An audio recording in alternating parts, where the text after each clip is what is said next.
하나님 말씀 창세기 12장 4절입니다. 이 아브라함이 여호와의 말씀을 쫓아갔고 롯도 그와 함께 갔으며 아브라함이 하란을 떠날 때에 그 나이 75세였더라. 하나님의 부르심을 받아서 선택을 받아서 하란을 떠나는 나이가 75세입니다. 75세라고 하면 적은 나이가 아니죠. 아브라함이 175세에 죽거든요. 100년을 더 산다라고 하지만 나이가 75세라면 그 고집이 어떨까요? 15살 애들 고집도 장난이 아니죠. 제 나이가 이제 50을 좀 넘었는데 고집이 장난이 아닙니다. 75세 여러분의 주위에 75세 된 분들을 한번 만나보시면 그분들의 고집이 어때요? 그분들의 가치관, 그분들의 생각들 바뀝니까?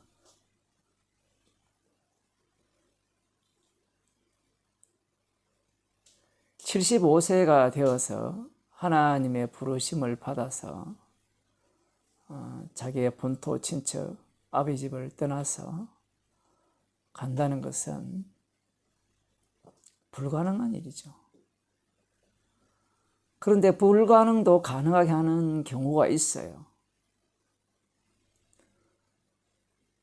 요즘 한국 사회를 보면 이런 사람들이 적지 않습니다. 물론 교회 안에서도 많아요.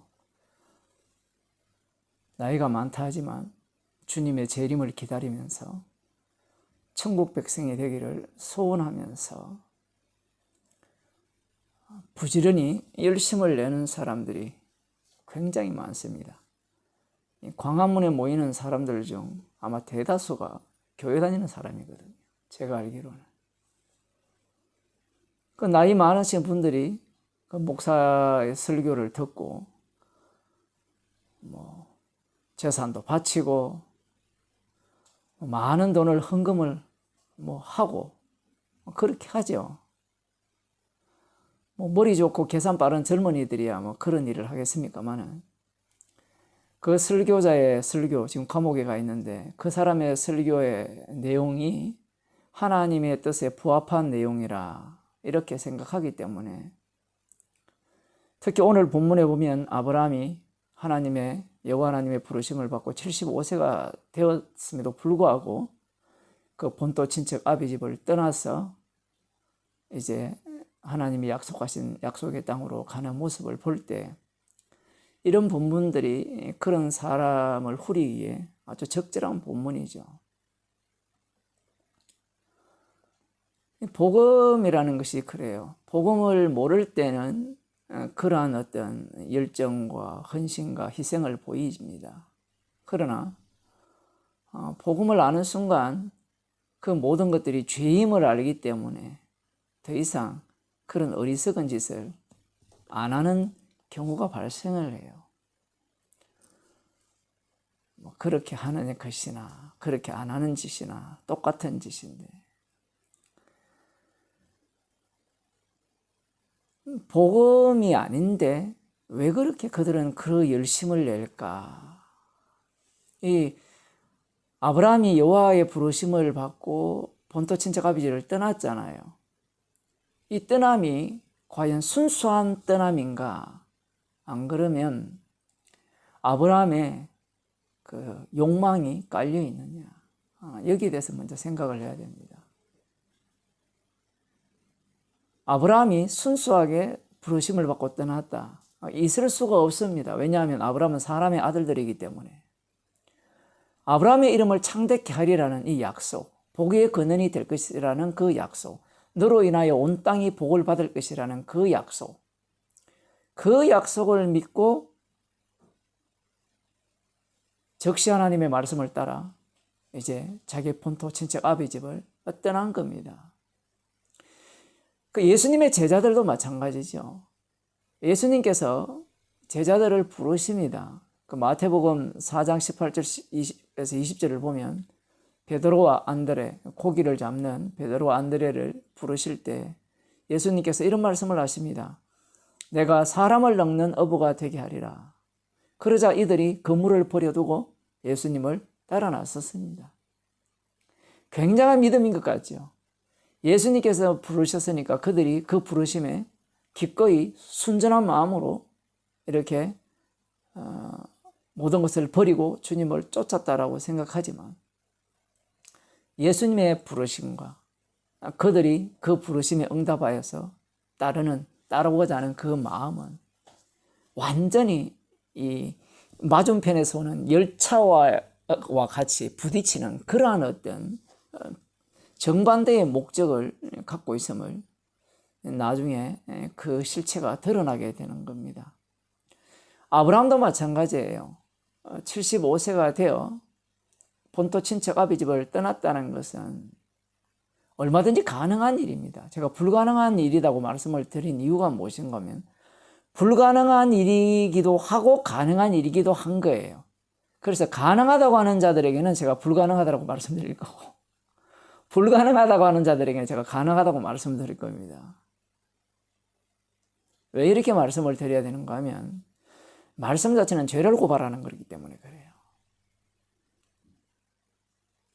그래서 이 제자들의 모습은 예수님을 따라 나선 제자들의 모습은 육으로 난 자들이기 때문에 예수님의 말씀을 듣고 순종을 할 때 자기 방식으로 듣고 자기 방식으로 순종을 하고 자기 방식으로 이해를 하는 거예요. 나름대로 자기의 꿈이 있는 거예요. 아브라함도 마찬가지입니다. 자기 이름이 창대케 된다고 하니까 자기 꿈을 이루기 위해서 75세가 되었는데 사고가 굳어졌는데 떠나는 겁니다. 제가 그 대학원 다닐 때 이렇게 보게 되면 나이 많은 사람들이 신학교를 이렇게 와요. 목사를 하려고. 대부분은 그렇지 않는 사람도 있는데 안정적인 직장을 갖고 있고 뭐 의사도 있고 이런 사람들이 있었는데 대부분은 사업이 망했다든가 아마 그렇게 해서 목사가 되려고 해서 신학교에 온 사람들이 적지 않았습니다. 요즘은 은퇴하는 그 나이가 젊다 보니까 돈은 있고 할 일은 없고 목사질을 한번 해보고 싶은 거예요. 그래서 신학교가 장사가 잘 된답니다. 물론 공부 많이 시키는 신학교는 장사가 안 되겠지만 그런 사람들이 왜 이렇게 목사를 하려고 하느냐라고 할 때는 꿈이 있기 때문에 그래요. 직장 생활을 한다든가 회사를 운영한다든가 하다가 망하면 그곳에서 자기가 왕노릇하고 대종노릇 계속하고 싶고 모든 사람들부터 존경받고 싶은 그런 마음들이 목사를 해서 한번 누려보겠다는 거예요. 제 동기도 제 주변에 살고 있는데 여기 와서 서울에 집도 사고 여기에도 집도 사고 완전히 교회에서 왕노릇 해요.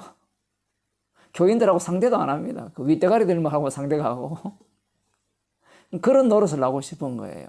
그런 꿈을 위해서 얼마든지 고국을 떠날 수도 있는 거고 자기 본토 친척집을 떠날 수도 있다라는 겁니다. 그런데 이 아브라함이 떠난 것은 역시 그러한 어떤 마음가짐과 같으냐 다르냐 할 때는 같아요. 같은 마음이 있는데 다른 점이 있어요. 다른 점이 무엇이냐면 그 마음이 약속에 실려 있다라는 사실이에요. 제자들이 자기가 예수님의 부르심에 이렇게 응답을 했잖아요. 11명의 제자들은 이 예수님께서 긍휼의 그릇으로 이렇게 선택해 가셔서 주님의 그 새 언약 속에 실려서 끌려간다면 이 가룟 유다는 그렇지 않다라는 겁니다. 많은 사람들이 오늘 본문을 보면서 이 두 가지로 나눠지는 거예요. 자기 꿈을 이루기 위해서 버리고 따라 나서는 사람이 있는가 하면 처음에는 꿈을 이루기 위해서 따라 나섰는데 주님께서 중간에 바꿔치기를 해버렸어요. 바꿔치기를 해버리니까 어떤 일이 발생합니까? 자기의 죄가 드러나고 주님의 십자가의 용서하신 은혜가 더욱더 돋보이게 되는 그러한 인생이 되는 거예요. 아브라함이 본토 친척 아비집을 떠나서 약속의 땅으로 출발을 했죠. 약속이 아브라함을 끌고 있는 겁니다. 자신의 꿈이 약속의 땅으로 가는 게 아니라, 꿈을 이루기 위한 약속의 땅이 아니라, 꿈을 위한 약속이 아니라, 약속 속에 아브라함의 꿈이 함몰됨으로 말미암아 그 속에서 아브라함은 약속을 보여주기 위한 도구로 사용되면서 이제 본격적으로 아브라함은 자신의 죄성을 쏟아내게 되는 거예요. 아브라함을 부르신 목적, 아브라함이 그 75세가 되어서 본토 친척집 아비집을 떠나서 가나안 땅으로 향하게 하시는 그 이유는 최종적으로 새 언약으로 완성될 약속을 전가하기 위한 주님의 조치예요. 그렇다면 아브라함은 그 생애 전체를 통해서 죄만 드러나는 인생이 되어야 된다는 사실입니다. 순수한 신앙은 없습니다. 이유도 마찬가지예요. 인간에게서는 순수함이 나올 수가 없어요. 이 육을 입고 있는 한. 사도 바울을 보시면 아시겠지만 항상 자기 속에서 둘이 싸우고 있죠. 둘이 싸워야 십자가가 나오는 이 육이 되는 겁니다. 그래서 우리가 죽을 이 산자가 이 죽을 육체로 계속 사는 거예요. 그것을 위해서 주님은 우리를 불렀고 십자가의 증인으로 살아가게 하는 겁니다. 그래서 이 주님의 증인이기 때문에 주님의 증인은 그 피를 자랑하기 위해서 부름을 받은 증인이기 때문에 그 피에 부합한 죄만을 쏟아내는 인생이 되는 겁니다. 기도하겠습니다. 하나님 아버지, 나의 꿈이 산산조각 나는 자리에 주님의 피 흘리심이 덮여지고 주님의 피로 다 이루신 그 일을 정극히 하기 위해서 우리의 육신을 사용한다는 것을 깨닫게 하심을 감사드립니다. 십자가의 피를 증거하기 위해서는 기꺼이 주님이 가라 하시면 가고 오라 하면 오는 주님의 신실한 종이 되게 하옵소서. 예수님 이름으로 기도드리옵나이다. 아멘.